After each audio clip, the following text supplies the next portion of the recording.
All right. The National Federation of Independent Business yesterday released a Washington specific version of they do this monthly, their small business economic trends report. What they released was a 6-month compilation of figures for Washington state. And they looked at a number of important categories where Washington is falling well below national trends for small business. One of them was, are you expecting the economy to improve? Another was, do you plan to increase employment for your business? And then finally, is now a good time for your business to expand? We did not score very well in any of those questioned categories.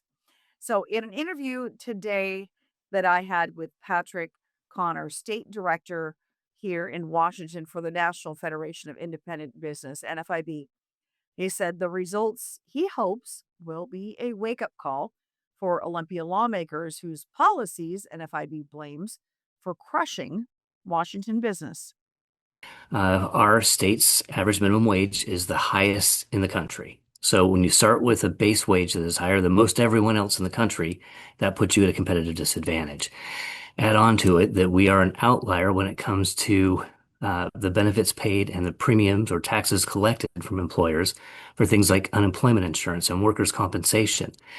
We're only one of 4 states, in fact, that has a state-run workers' compensation system, and it shows. Our state-run system spends $1.75 for every dollar that they bring in. They manage to balance the books by bringing down reserves and investment income, thankfully. But you can't sustain that, which is why we're seeing year-over-year increases of nearly 5% just in the workers' comp system. We've got an unemployment insurance system that has been retooled, and now we're being told that employers could expect as much as a $700 to $800 million hit over the next 2 to 3 years because they're changing the calculations on the premium base.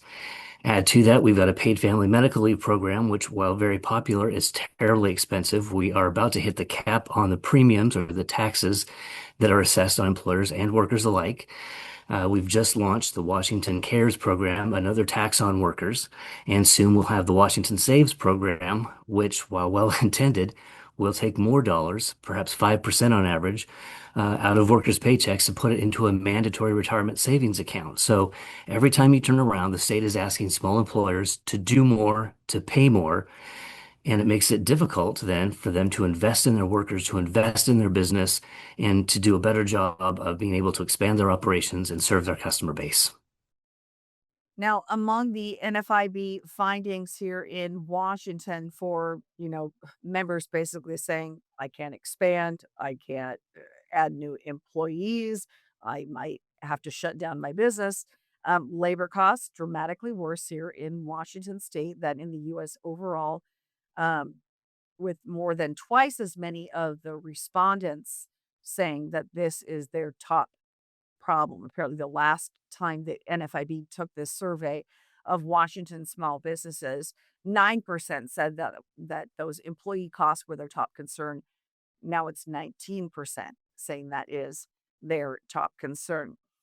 And the best single metric they say on the health overall of the small business environment is their optimism index. Um, it currently rates conditions in the US overall as decent, slightly above their historical average in, other reports in recent past. But here in Washington state, it was not so good. It's a flashing red light. And Connor told me that the cost of hiring is definitely keeping employees or keeping employers, I should say, from bringing on new employees.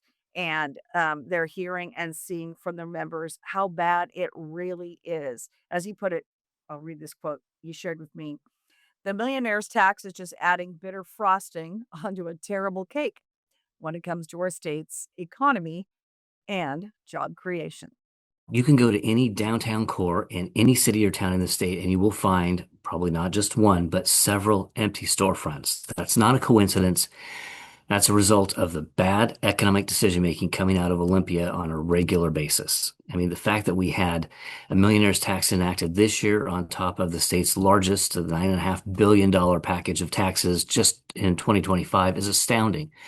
I mean, how you expect people to absorb $15 billion in new taxes over two legislative sessions to me just is nonsensical.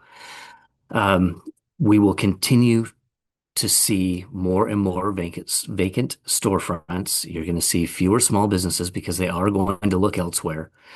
And if the legislature doesn't dramatically change course, more and more your decisions for shopping, for entertainment opportunities, for dining, I mean, we're headed to the point to where every retailer is going to be a big box store, every restaurant is going to be a national chain because you've got to be big enough to absorb these costs where small businesses have a very difficult time competing. So I think you'll continue to see increases in the turnover of businesses. There may be a good number of new businesses created, but Washington has got a terrible record when it comes to maintaining those businesses. We have one of the nation's highest failure rate within 5 years.